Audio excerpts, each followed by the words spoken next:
Você pode sentar. Vou pedir hoje para que o teclado me ajude e me acompanhe. Que bênção, que alegria recebê-lo aqui. Amém. E hoje é o nosso culto de celebração das casas de paz.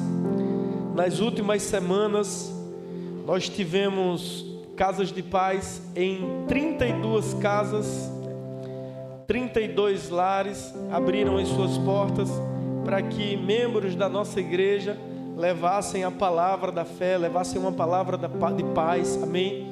E eu sei que muitos das casas de paz estão aqui essa noite. Sejam bem-vindos. Para nós é uma alegria recebê-los, receber vocês aqui em nossa casa, em nossa igreja. Sintam-se à vontade, né? Fiquem à vontade. E eu sei que Deus ele tem uma palavra para falar conosco, amém? Abra a sua Bíblia, você que trouxe Bíblia. Se tem alguém do seu lado que não tem Bíblia, ajuda essa pessoa a ler com a sua, amém? No Evangelho de São Mateus,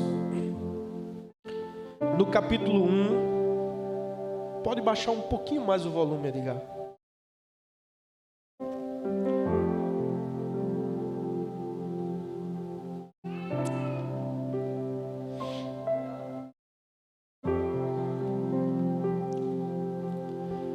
João, ou o Evangelho de São João, no capítulo 1,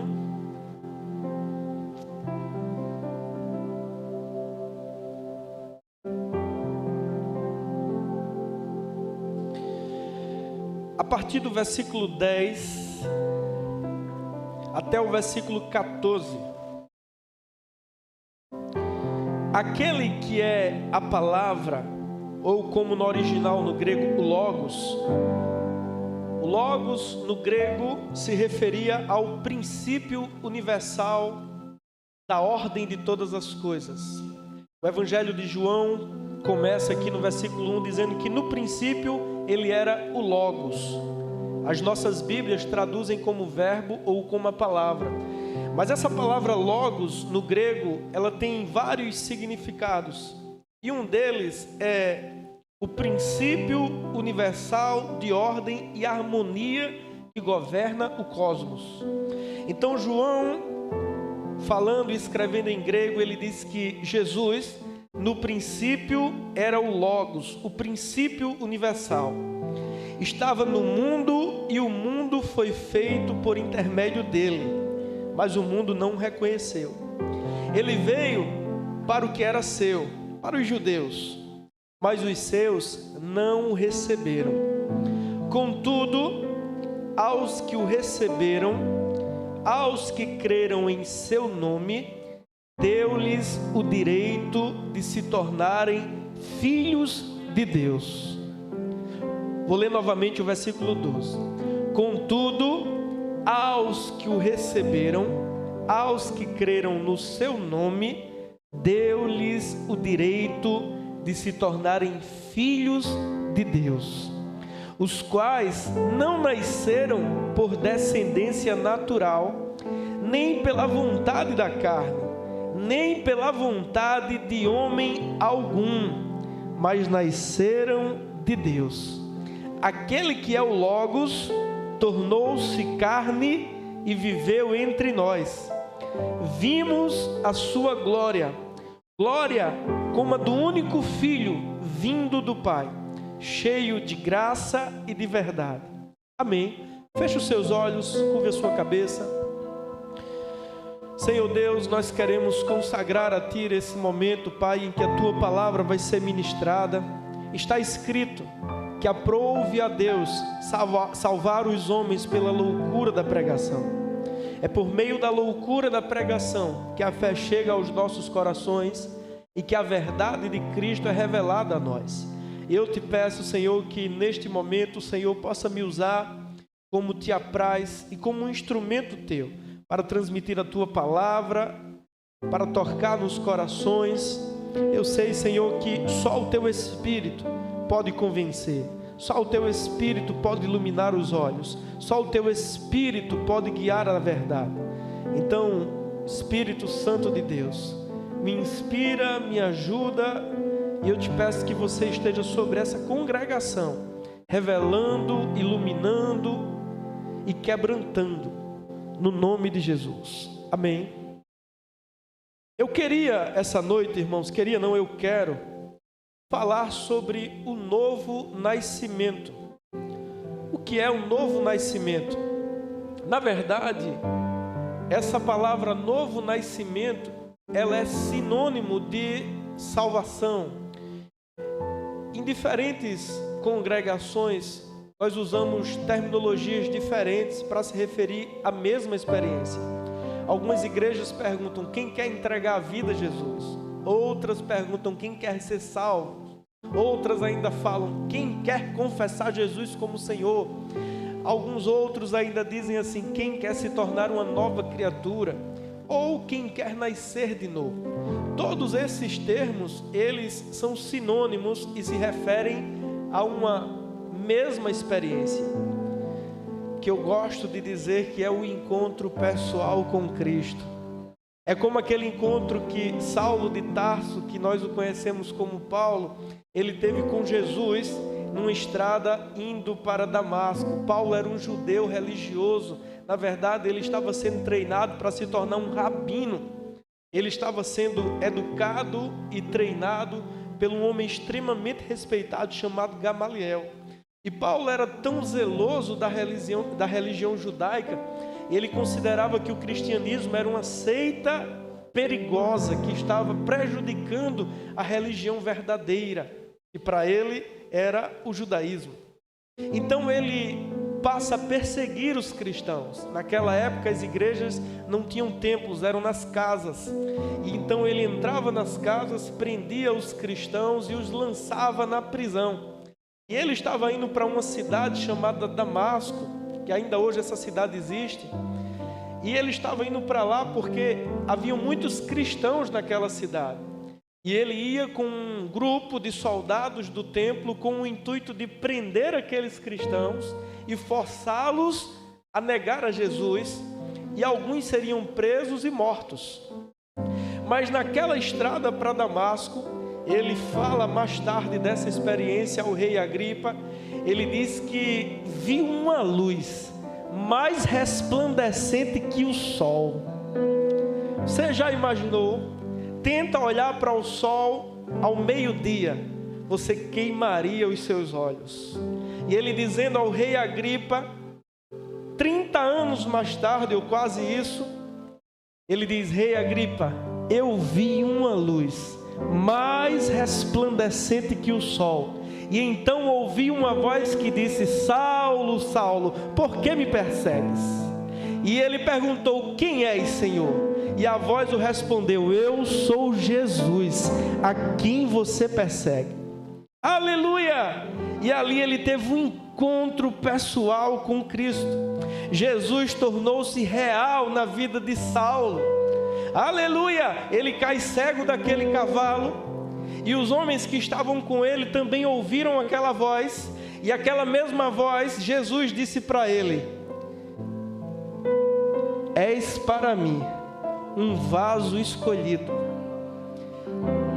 e você vai saber o que é sofrer pelo meu nome. E então Paulo vai para a casa de um homem em Damasco, e lá fica 3 dias orando e jejuando, até que Jesus fala com um discípulo chamado Ananias e diz: olha, vai na rua chamada direita, na casa de fulano, lá tem um homem chamado Saulo, da cidade de Tarso, eu quero que você ore por ele, para que ele volte a ver, e para que ele fique cheio do meu Espírito. Ananias diz: Senhor, muito tenho ouvido falar desse homem, como ele tem perseguido aqueles que creem no teu nome. E Jesus disse para Ananias: vai, porque ele é para mim um vaso escolhido, e ele vai sofrer pelo meu nome. Aleluia! E a partir daquele momento a vida de Saulo se transforma, irmãos. De perseguidor ele passa a ser perseguido.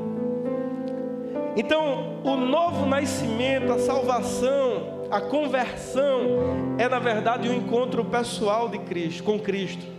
Todos nós aqui, ou acredito eu, quase todos, creem em Jesus. Desde criança fomos ensinados, nascemos em um país católico, cristão. Fomos ensinados desde criança que o Deus Criador mandou o seu Filho Jesus, que morreu pelos nossos pecados. Então, desde criancinha fomos ensinados de que Jesus é o Filho de Deus, de que Ele morreu pelos nossos pecados. Mas você concorda comigo que uma coisa é você conhecer de ouvir falar, e a outra coisa é você conhecê-lo pessoalmente, de você reconhecer a presença dEle, de você conhecer a voz dEle, de você perceber quando Ele está falando com você. Aleluia! Aleluia! E o texto que nós lemos antes da oração diz que Ele veio para os que eram seus, os judeus, mas os seus, não todos, mas quase todos, não o reconheceram. Alguns os reconheceram, os primeiros discípulos eram judeus. E o texto diz assim: veio, versículo 11 do capítulo 1 do Evangelho de São João, veio para o que era seu, mas os seus não receberam. Contudo, aos que o receberam, aos que creram no seu nome, deu-lhes o direito de se tornarem filhos de Deus, os quais não nasceram por descendência natural, nem pela vontade da carne, nem pela vontade de homem algum, mas nasceram de Deus. Amém? Nasceram de Deus. Eu sei que nós temos o costume de dizer assim: eu sou filho de Deus. Ou nós temos a prática de dizer que os seres humanos são filhos de Deus. Mas eu te trago uma novidade: nós somos criação de Deus. O homem, ele é uma criação de Deus, de fato a coroa da sua criação. Mas só é filho de Deus aquele que o recebeu e creu no seu nome. A estes foram dado o direito de se tornarem filhos de Deus. Deus só tinha um filho, primogênito, porque Deus amou o mundo de tal maneira que deu o seu único filho. Ele só tinha um filho. A Bíblia o chama de unigênito, único. Mas através dele, aleluia, aleluia, Ele nos deu o direito de nos tornarmos filhos de Deus. É por isso que após a sua ressurreição, Jesus não é chamado mais de unigênito. Ele passa a ser chamado de o primogênito dentre muitos irmãos. Amém. E eu queria me ater em uma história maravilhosa que tem na Bíblia. Você muda a sua Bíblia aí 2 páginas. No capítulo 3 do Evangelho de João.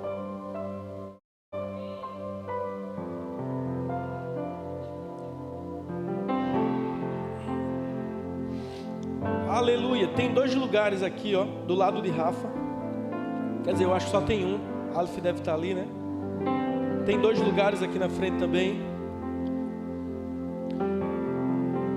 João, capítulo 3.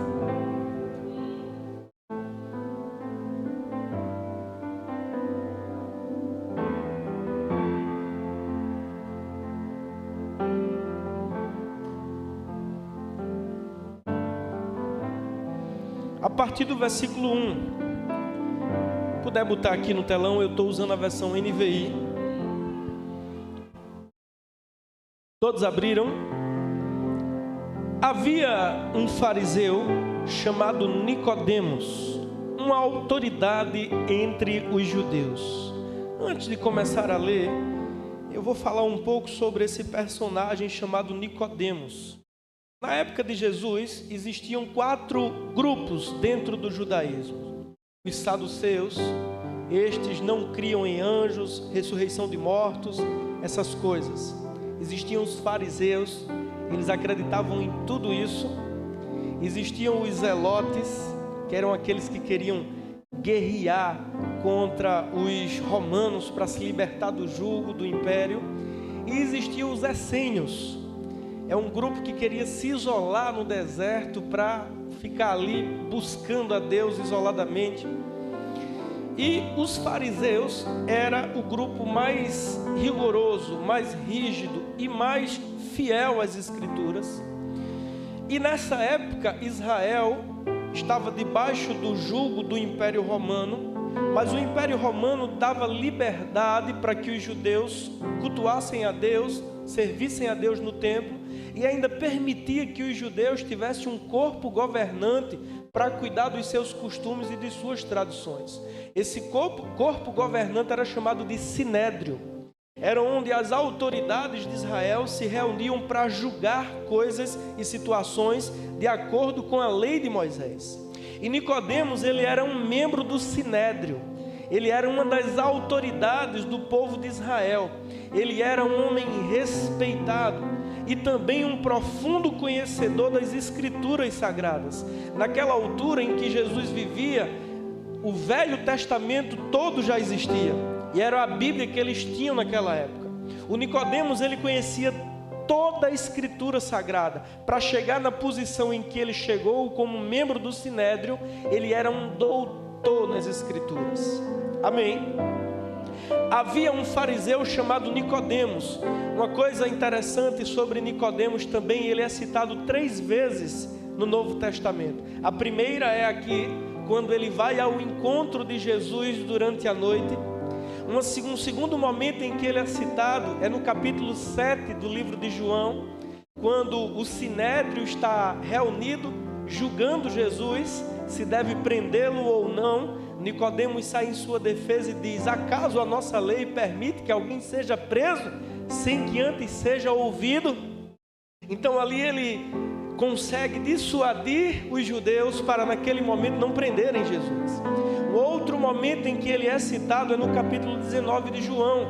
É quando Jesus, ele está morto, pendurado naquela cruz, e um homem chamado José de Arimateia vai até Pilatos e pede a Pilatos a permissão para tirar o corpo de Jesus e sepultá-lo. A Bíblia diz que quem estava do lado de José de Arimateia era Nicodemos. Amém? A Bíblia também diz que ele traz 19 quilos de mirra e de alguns ingredientes para fazer o sepultamento de Jesus. A Bíblia diz que ele, com José de Arimateia, tira o corpo de Cristo da cruz, enrola num tecido de linho fino e leva para sepultá-lo num túmulo cavado na rocha. Amém? Isso é importante porque isso nos mostra que depois deste encontro que ele teve com Jesus no capítulo 3, ele se torna um seguidor de Cristo. Ele se torna um daqueles que não o abandonaram na morte. Amém? Então voltemos para o texto. Havia um fariseu chamado Nicodemos, uma autoridade entre os judeus. Ele veio a Jesus à noite e disse: Mestre, sabemos que ensinas da parte de Deus, pois ninguém pode realizar os sinais miraculosos que estás fazendo se Deus não estiver com ele. Em resposta, Jesus declarou: digo-lhe a verdade, ninguém pode ver o reino de Deus se não nascer de novo. Preste atenção, irmãos. Nicodemos era um homem extremamente religioso. Era um homem justo. Era um homem íntegro. Era um homem piedoso.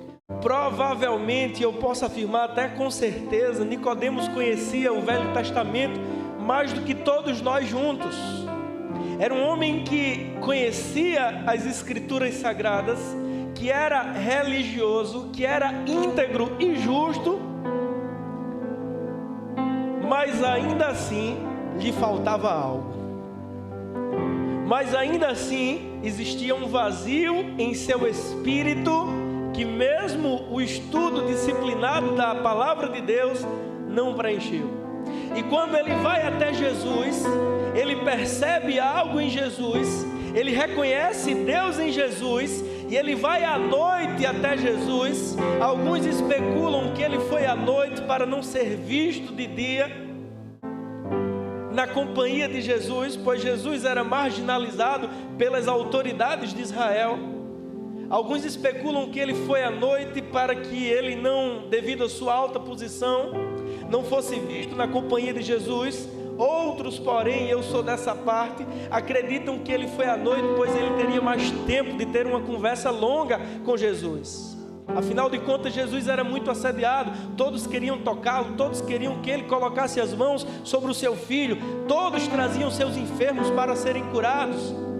E Nicodemos à noite vai ao encontro de Jesus, e quando ele chega diante de Jesus, ele diz: mestre, eu sei que tu ensinas da parte de Deus, pois ninguém pode realizar os sinais miraculosos que tens feito se Deus não estiver com ele.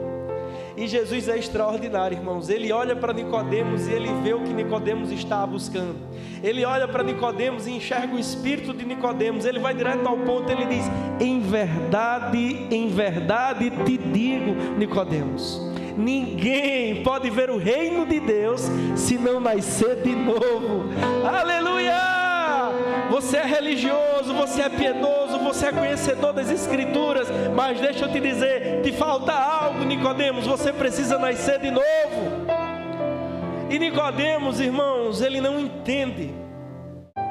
E ele diz assim, versículo 4: como alguém pode nascer sendo velho? Ele era velho e ele não entendeu aquilo que Jesus estava falando. Ele diz: como pode alguém nascer sendo velho?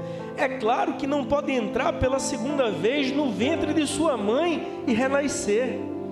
Jesus respondeu: digo-lhes a verdade, ninguém pode entrar no reino de Deus se não nascer da água e do Espírito.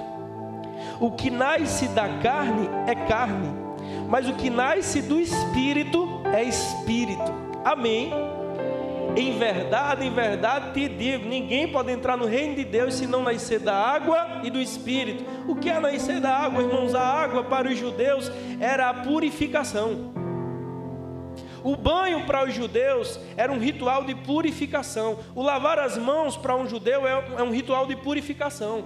Quando Jesus diz que ninguém pode entrar no reino de Deus se não nascer da água e do Espírito, ele estava falando que essa pessoa seria purificada, aleluia, e que nasceria do Espírito. Paulo explica isso mais tarde, quando ele diz assim: aqueles que estão em Cristo Jesus são novas criaturas. As coisas antigas passaram, eis que surgiram coisas novas. Amém, aleluia. Às vezes as pessoas não entendem, dizem assim: ó, que peste, matava, roubava, mentia, adulterava e agora é crente.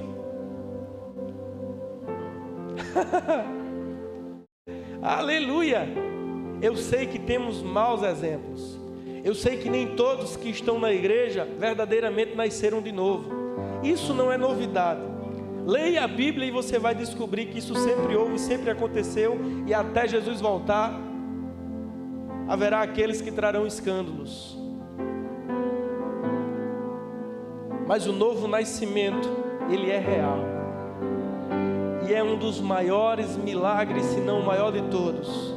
Quando alguém verdadeiramente tem um encontro pessoal com Jesus Cristo, por mais que ele tenha tido uma vida perversa, por mais que a mulher tenha tido uma vida imoral, uma vez que você se encontra com Jesus e ele se revela para você como Senhor e Salvador, e você decide entregar a sua vida a ele, aleluia, aleluia, aleluia. A Bíblia fala que nos tornamos mais alvos que a neve. O seu sangue tem o poder de nos purificar de todo pecado. A Bíblia diz que nenhuma condenação há para os que estão em Cristo Jesus. A Bíblia diz que quem imputará acusações contra os eleitos do Senhor é Deus quem os justifica. Deus diz para nós: olha, dos teus pecados não me lembrarei mais. Uma vez que alguém verdadeiramente tem um encontro com Jesus, irmãos, e nasce de novo, ele é lavado e remido pelo sangue de Cristo. Se nesse sangue, aleluia, como diz o hino antigo, se nesse sangue, mais alvo que a neve serei. Amém. As consequências dos nossos erros teremos que colhê-las. Tem pessoas, eu visitei presídio com a minha tia, por volta de um ano eu visitei um presídio. pessoas se convertiam dentro do presídio, verdadeiramente nasciam de novo, mas elas estavam pagando pelas decisões do passado.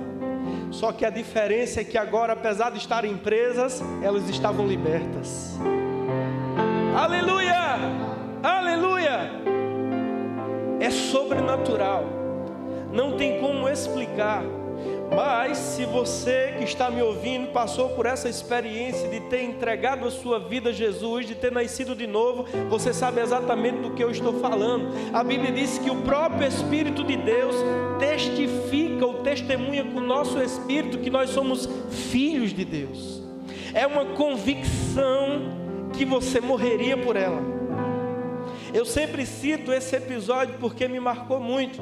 Há alguns anos atrás correu na internet um vídeo do Estado Islâmico vestido de soldados, e alguns homens ajoelhados em uma praia vestidos com macacões laranjas. Aqueles homens estavam ajoelhados, eram um grupo de cristãos coptas, cristãos que haviam sido sequestrados pelo Estado Islâmico. E aqueles cristãos estavam ali ajoelhados no mar, na frente da praia, no Egito. E a filmagem sendo feita, por trás de cada cristão tinha um soldado do Estado Islâmico com um punhal em sua garganta. E foi dada a oportunidade àqueles cristãos de renunciarem à sua fé e se converterem ao Islã. E aqueles cristãos, um deles começou a entoar um hino cristão. E todos os outros seguiram cantando aquele hino. Diante dessa atitude, todos eles foram degolados e o sangue manchou aquela praia. E aí uma reportagem de uma TV egípcia entrevistando um irmão de um daqueles cristãos assassinados, e aquele irmão disse assim: na verdade, nós queremos agradecer ao Estado Islâmico de não ter cortado o áudio da gravação, pois a fé demonstrada por aqueles servos diante da morte fortaleceu a nossa fé, fortaleceu a nossa comunidade. Irmãos, que convicção é essa? Que você enfrenta a morte, mas não nega o seu Salvador. Eu gosto da história de um homem chamado Policarpo de Esmirna. Ele era um bispo do início da igreja, e nesse momento o Império Romano perseguia os cristãos. Esse homem, ele foi discípulo do apóstolo João, e ele era o bispo de Esmirna. Ele já era um idoso a essa altura, já tinha, se não me engano, 93 anos ou 87 anos. E ele estava cansado de fugir. Ele fugia sempre. Naquela época o Império Romano perseguia principalmente os bispos e queimava os escritos. E Policarpo estava cansado de fugir, e ele decidiu que não fugiria mais. Que se a vontade de Deus fosse que ele fosse um mártir, assim ele seria. E a história da igreja conta, a tradição conta que quando os soldados chegaram na casa em que ele estava, ele os atendeu com muita educação e simpatia, ainda lhes ofereceu um café. E os soldados, diante daquele ancião, diante daquele idoso, disseram assim: foge, e diremos que quando chegamos aqui você já havia partido. E ele se recusou a fugir, e insistiu para que fosse levado pelos soldados. E quando ele chega diante do representante romano, diante do cônsul romano para ser julgado, o cônsul, vendo aquele homem idoso, velho, tenta convencê-lo de todas as formas a negar a Cristo e a adorar o imperador. Naquela época se adorava o imperador romano, e ele nega relutantemente. E o cônsul insiste com ele, dizendo assim: amaldiçoa Jesus e vives. E ele diz uma frase que é linda, ele diz assim: como eu posso? Na verdade ele diz: eu o sirvo há 70 e tantos anos, e mal nenhum ele me fez. Como eu posso amaldiçoar aquele que só bem me fez? E aí ele foi condenado a ser queimado. E a tradição conta, a história da igreja diz que ele foi preso em uma estaca, colocaram madeira em volta, e disse que o fogo não o consumia. E diante disso um soldado vai e crava uma espada no seu peito. E diz que quando o seu corpo foi queimado, um cheiro de um perfume tomou conta do lugar, e as pessoas ali ficaram admiradas. Mas a questão é, que convicção é essa que faz alguém enfrentar a morte? É o encontro pessoal com Cristo.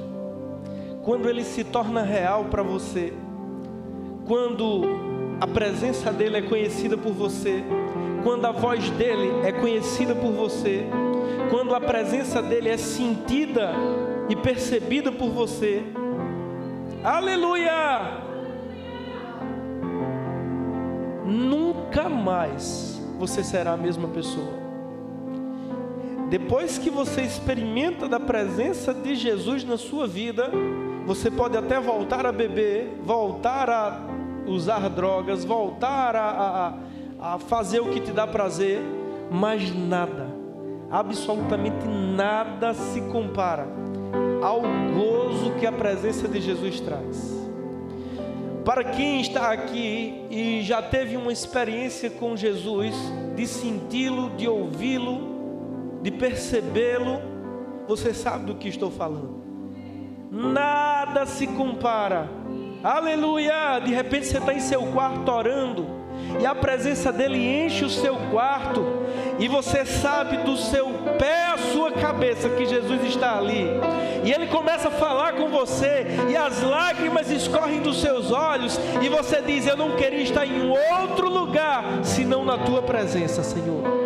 Aleluia! E eu gosto de algo, irmãos, que o apóstolo Paulo diz aos filósofos atenienses. Paulo, ele viajou todo o mundo romano, abrindo igrejas e convertendo pessoas, e ele chegou até Atenas, e a Bíblia diz que enquanto ele esperava Timóteo vir, porque sempre andam de 2 ou 3 os discípulos de Jesus, ele não começou a pregar até que Timóteo viesse de outra cidade, mas ele ficava por ali pela praça tentando convencer pessoas a crerem em Cristo. E a Bíblia diz que alguns filósofos epicureus disseram: o que fala este tagarela? E o convidaram para discursar no Areópago, o lugar onde os filósofos se reuniam para discutir as últimas ideias do mundo. E levaram Paulo lá para o Areópago. E a Bíblia diz que ele começa a dizer, falar, discursar, e ele diz assim: atenienses, andando por vossa cidade, descobri que vocês são muito religiosos. Em todos os lugares da cidade de vocês, eu vi objetos de cultos. Inclusive, eu descobri uma imagem que vocês dedicam ao Deus desconhecido. Pois bem, esse Deus desconhecido que vocês adoram sem conhecer é o Deus que eu anuncio, o Criador dos céus e da terra. Aleluia! E aí mais na frente ele diz assim: e esse Deus, ele está tão perto de cada um de nós, que qualquer um tateando pode encontrá-lo. Aleluia! Deus, ele não está longe, irmãos. Deus, ele está perto. Aleluia! E Deus não é o Deus apenas dos protestantes, ou dos católicos, ou dos islâmicos. Não, ele é o Deus dos céus. E ele está tão perto de cada um de nós, que qualquer um que tateando, que procurá-lo, mesmo que escuro, vai achá-lo. Amém. E o meio pelo qual os homens podem se achegar a Deus chama-se Jesus Cristo. Jesus Cristo. O apóstolo Paulo diz que ele é o único mediador entre Deus e os homens. Há um só Deus e um só mediador entre Deus e os homens, a saber, Cristo Jesus.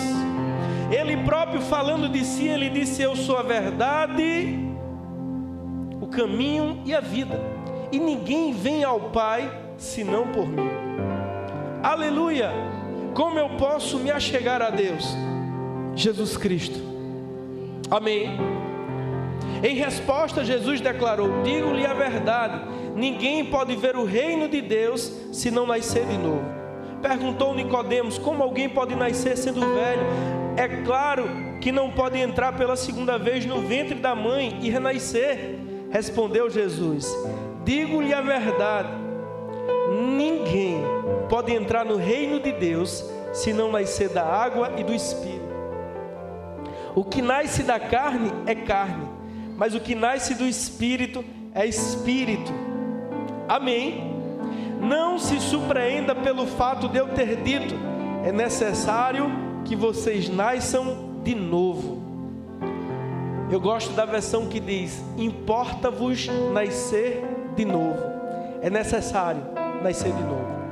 O que salva um homem dos seus pecados e o que torna o homem filho de Deus não é ele ir a uma igreja, não é ele carregar uma Bíblia. O que salva o homem dos seus pecados e o reconcilia com Deus não é ele possuir uma religião, não é ele ter um pastor ou um padre ou um guia espiritual. O que torna o homem filho de Deus e o que faz o homem salvar-se dos seus pecados é a fé em Jesus Cristo. É quando ele ouve o Evangelho, e o Evangelho são as boas notícias. O Evangelho é você ouvir que Deus te amou de tal maneira que enviou o seu único Filho para morrer por você. E você ouve o Evangelho, o Espírito Santo te convence, você crê no seu coração e você diz: eu preciso entregar a minha vida a Jesus. Eu preciso me aproximar de Jesus. Eu preciso conhecer Jesus. Aleluia! E uma vez que você é convencido pelo Espírito, você diz sinceramente a Ele: Jesus, eu te confesso como meu Senhor. Eu te aceito como meu Salvador. Eu quero te conhecer, eu preciso de você. Ei, algo acontece. Algo dentro de nós acontece. Eu me lembro como hoje, aleluia, aos 15 anos de idade, numa igreja presbiteriana, na cidade de Santa Cruz de Capibaribe. Eu havia crescido indo para a igreja, meus pais me levavam para a presbiteriana aqui em Três Contros. Mas aos 15 anos, sentado numa igreja, eu reconheci dentro de mim que eu precisava entregar a minha vida a Jesus. E por 4 domingos, eu esperei alguém fazer o convite.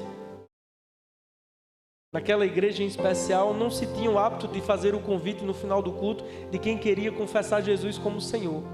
O culto já havia acabado e a moça chamada Iara, que estava ministrando o louvor, ela disse assim: tem alguém aqui que quer entregar a vida a Jesus? O culto havia acabado, ela estava cantando uma última canção, o Espírito Santo tocou nela e ela fez esse convite. E eu e mais 3 pessoas fomos até lá à frente. 15 anos, e eu senti algo tão real, tão puro, tão genuíno, mas infelizmente eu não consegui ficar tanto tempo na igreja. Quando eu voltei para Timbaúba, os meus amigos da rua, da infância, tudo bebendo, fumando, namorando, e eu me afastei do Senhor. E só aos 18 anos, numa igreja do Verbo da Vida, lá em Candeias, há 16 anos atrás, num domingo como esse, o pastor estava pregando uma palavra parecida com essa. Algo aconteceu comigo. As minhas pernas ficaram tremendo. Uma voz falando dentro de mim que eu precisava voltar para Jesus, que eu precisava de Jesus. E uma vontade de chorar incontrolável, e eu tentando me controlar. E quando o pastor fez o convite de quem queria entregar a vida a Jesus, eu queria levantar as mãos, mas estava com vergonha, envergonhado. A igreja estava lotada como essa noite. Mas ali, de cabeça baixa, quase chorando, na verdade se controlando para não soluçar, eu disse assim: Jesus, eu quero você na minha vida. Aleluia! Aquela altura, eu estava fumando maconha todos os dias. Fumava uma carteira de cigarro por dia. Não estudava, não trabalhava, não tinha perspectiva de futuro. Tinha saído aqui de Timbaúba porque meus pais não me controlavam, eu ia terminar morrendo aqui. E eu gosto de uma canção que diz assim: quando eu cheguei aqui, nem palavras tinha pra dizer, o mundo desabando em mim, nem razões eu tinha pra viver. Mas na hora da oração, um milagre aconteceu aqui. Eu senti tudo mudar. Jesus tocou em mim.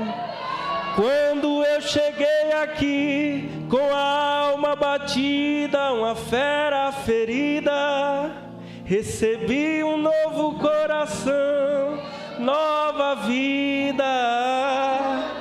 Quando eu cheguei aqui, eu era tão carente, um farrapo de gente. Aprendi a usar a minha fé, hoje eu ando na frente. Naquele dia, irmãos, naquela cadeira da igreja, instantaneamente, eu sei que pessoas às vezes se convertem e lutam para se livrar de um vício, mas naquele dia, instantaneamente, Deus quebrou a prisão da maconha e do cigarro na minha vida. Eu acordava de manhã já com o intuito de fumar o primeiro baseado. Enquanto eu não fumasse, eu ficava mal-humorado, sem apetite. Mas naquele dia, algo aconteceu dentro de mim. Aleluia! Eu sei que cada um tem uma experiência e tem pessoas que se convertem e levam um tempo para conseguir deixar um vício, mas comigo foi instantâneo. Teve coisas que eu tive que levar anos para conseguir me libertar e mudar. Mas aqueles vícios que acabavam com a minha vida, com a minha saúde, instantaneamente foram quebrados. Eu lembro como se fosse hoje. Eu tinha uma carteira de cigarro no bolso. Tinha metade da carteira. E eu ainda tinha a mente sem ser renovada. Então eu disse assim comigo: eu vou fumar esse restante de cigarro para não jogar fora, mas depois não compro mais. Em janeiro agora fez 16 anos. 16 anos. O novo nascimento é real. Chegou a hora de você conhecer Jesus não apenas de ouvir falar, mas de ter as suas experiências com Ele, de ter os seus encontros com Ele, de saber reconhecer a voz dEle falando com você, de sentir a presença dEle entrando na tua vida, entrando na tua casa, entrando no teu quarto. Nem sempre sentimos e não vivemos pelo que sentimos, mas é maravilhoso, sabe? Quando Ele deixa a gente sentir a presença dEle. Uau, é extraordinário. É extraordinário. Aleluia! Abra comigo lá em Romanos, no capítulo 10.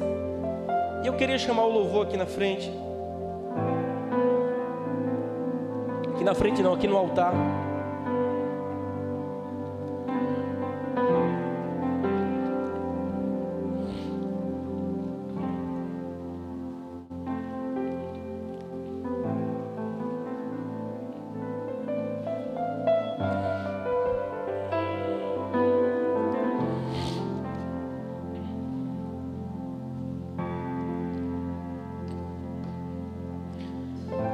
Romanos, no capítulo 10,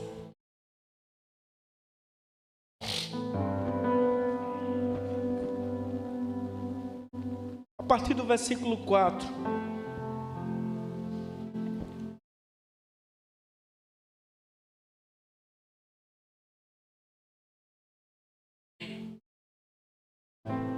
Antes de Jesus, os homens conseguiam serem justificados diante de Deus através da lei de Moisés, do Velho Testamento, das Escrituras Sagradas. Aqueles que temiam a Deus buscavam andar o máximo que podia na prática do Velho Testamento. Um conjunto de 633 preceitos, 633 ordenanças, estatutos que eles deveriam observar para conseguirem ser justificados diante de Deus. E aí o apóstolo Paulo, durante toda essa carta aos Romanos, ele está explicando que ninguém mais será justificado diante de Deus pela obediência à lei, mas sim pela fé em Jesus Cristo. E aqui no capítulo 10, no versículo 4, ele diz assim: porque o fim da lei é Cristo, para a justificação de todo o que crê. Moisés descreve que desta forma, a justiça que vem da... Moisés descreve desta forma a justiça que vem da lei. O homem que fizer estas coisas viverá por meio delas. Mas a justiça que vem da fé diz: Escute, na antiga aliança, antes de Jesus, os homens seriam justificados pela obediência à lei de Moisés, as escrituras sagradas do Velho Testamento. Mas a partir de Cristo, Moisés descreve desta forma a justiça que vem da lei. O homem que fizer estas coisas viverá por meio delas. Mas a justiça que vem da fé diz: não diga em seu coração quem subirá aos céus, isto é, para fazer Cristo descer, ou quem descerá ao abismo, isto é, para fazer Cristo subir dentre os mortos. Mas o que a justiça que vem pela fé diz? A justiça que vem pela fé diz: a palavra está perto de você essa noite, em sua boca e em seu coração. Isto é, a palavra da fé que estamos pregando. Se você confessar com a sua boca que Jesus é Senhor e crer no seu coração que Deus o ressuscitou dentre os mortos, será salvo. Aleluia! Antes de Jesus, a justiça vinha pela obediência à lei de Moisés, mas ninguém conseguiu cumprir a lei de Moisés. Ninguém conseguiu. Salmos diz que Deus olhou e não achou um só justo, um sequer que falasse a verdade. Então Deus se faz carne e habita entre nós, cumpre toda a lei de Moisés, o único homem que não havia pecado, o único homem que não havia adulterado. A Bíblia diz que o verbo se fez carne, o Logos, o princípio universal, o Criador de todas as coisas, ele se faz carne e habita entre nós. O pecado entrou no mundo por meio de um homem, a saber, Adão, e por meio de Adão o pecado chegou a todos os homens, porque todos pecaram. E assim como o pecado entrou por meio de um homem, o pecado tinha que sair por meio de um homem também. Mas Deus não deixou os homens por conta própria. Desde Adão, Adão peca, está nu, reconhece que está nu, pega folhas de figueira para cobrir o seu pecado, para cobrir a sua nudez. Mas Deus desce no jardim e diz: Adão, aonde estás? Ele diz: eu ouvi a tua voz e me escondi porque tive medo, eu estou nu. E aí a Bíblia diz que Deus faz pele, roupas de pele, e cobre a nudez de Adão. Ali tipifica, aponta para Cristo, um animal. Há quem diga que foi um cordeiro, um animal inocente foi morto ali para que as peles cobrissem a nudez de Adão. Então, desde Adão, Deus ele começa a dar meios pelos quais os homens podem se achegar a Ele. Arão, o irmão de Moisés, era o sumo sacerdote, e as pessoas traziam os animais, eles colocavam a mão na cabeça dos animais, simbolizando que o pecado deles passariam para aqueles animais eram sacrificados diante de Deus, e havia paz com Deus. E foi assim durante toda a antiga aliança, Deus dando meios para que os homens se achegassem a Ele.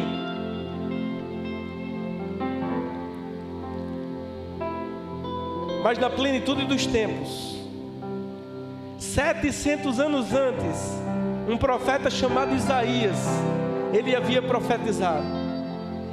700 anos antes de Jesus nascer, um profeta chamado Isaías disse: um sinal será dado, a virgem conceberá e dará à luz um filho.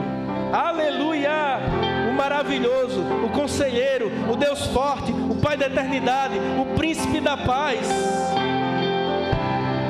E aí um anjo visita Maria e diz: bendita é você entre todas as mulheres, porque de ti nascerá o Salvador do mundo.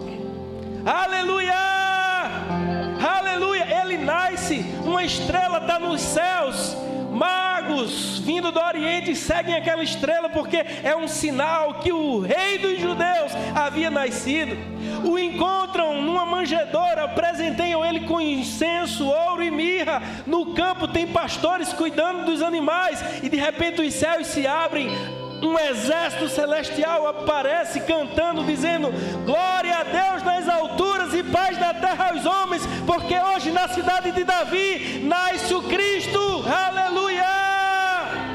Glória a Deus, glória a Deus. Ele já está crescido, Ele se aproxima do Rio Jordão. Tem lá um profeta chamado João Batista. Ele vivia no deserto, vestia roupas de saco, comia gafanhoto, mel silvestre, não havia bebido bebida alcoólica, o seu cabelo nunca havia sido tocado por navalha, Deus o havia separado desde o ventre, a mãe dele era estéril, idosa, não podia ter filho, o pai era sacerdote. Um anjo visita ele, Zacarias, no templo, e diz: olha, Isabel, tua mulher, vai ter um filho, e ele é aquele que vai preparar o caminho. Aleluia!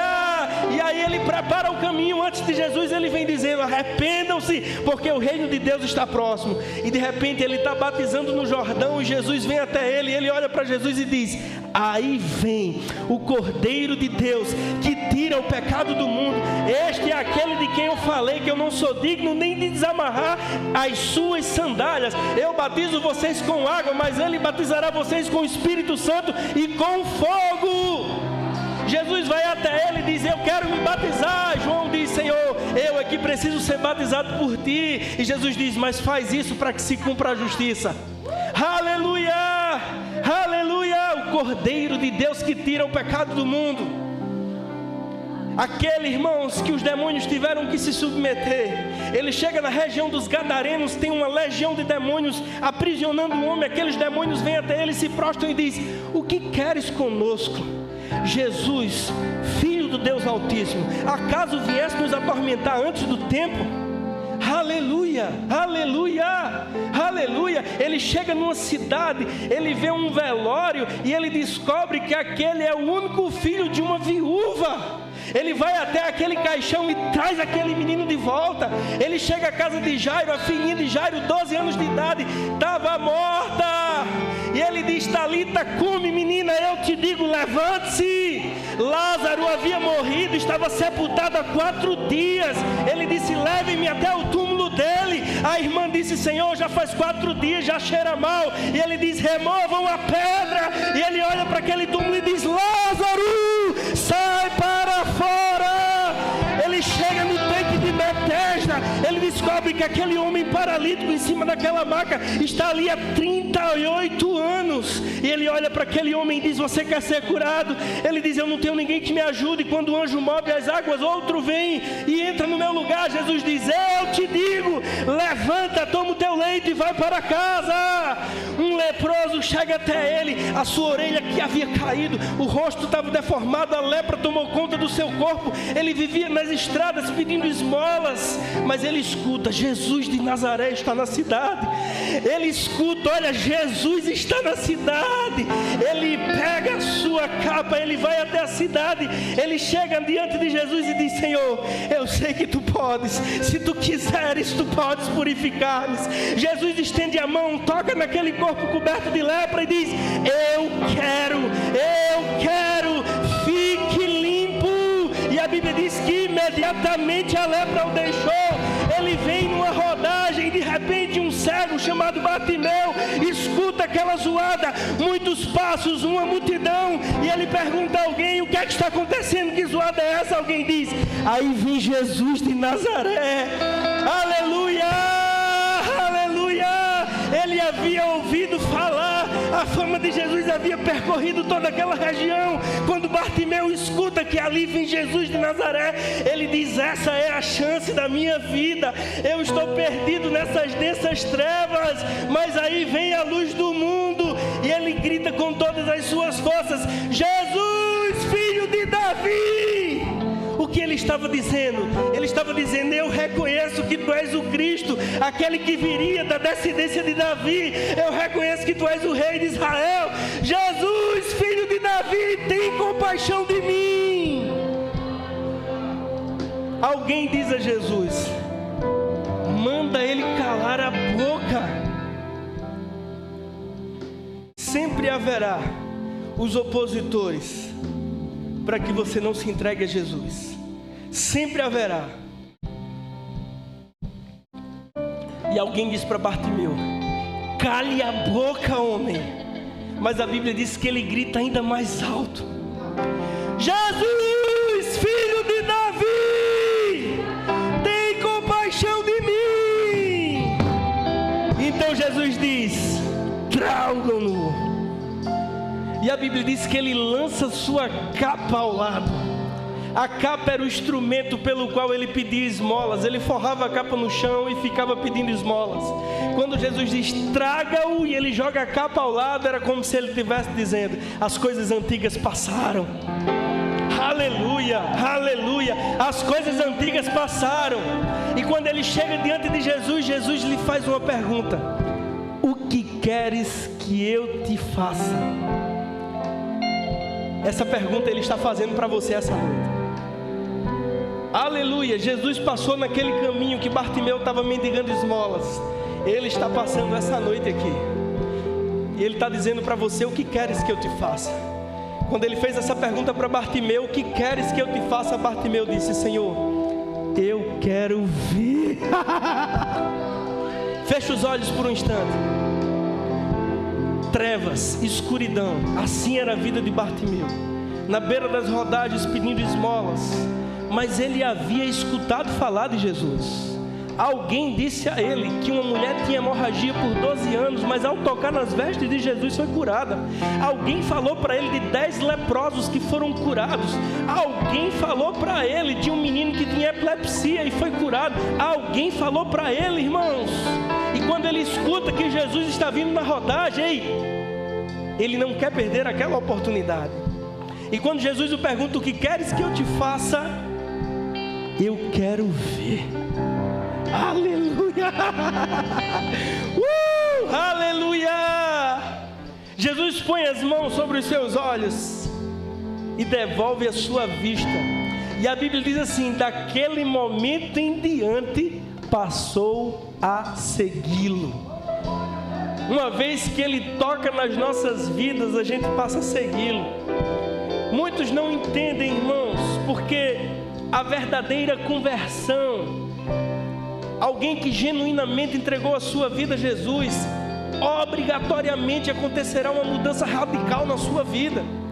Se mentir, a Bíblia diz, não minta mais. Se roubava, não roube mais. Trabalhe com as próprias mãos para ter o suficiente para si e para ajudar. Se adulterava, não adultere mais. A conversão é uma mudança radical. Amém.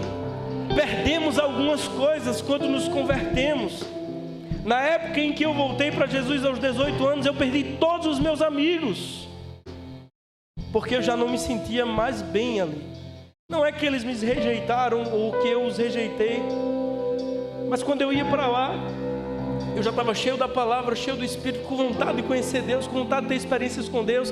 E quando eu chegava lá onde nós nos encontrávamos, era prostituição, maconha, bebida, palavrão, e eu estava em outro ambiente, eu não me sentia mais bem ali. Então perdi todos aqueles meus amigos. E eu lembro que eu passei uns 3 semanas com muita fome de Deus, lendo a Bíblia. Todo culto que tinha eu ia para a Batista, Assembleia Presbiteriana, Velho da Vila. Onde tinha um culto eu ia, eu fiquei com muita fome de Deus. E passei 3 semanas mais ou menos sem ir lá onde a gente andava de skate. Aí um amigo veio me visitar e quando ele chegou eu estava tão cheio das coisas que eu estava ouvindo, e eu comecei a falar sem parar para ele. Por quase 1 hora falando aquilo que eu estava aprendendo para ele. Ele olhou para mim assustado e disse, brother, fizeram uma lavagem cerebral na tua cabeça.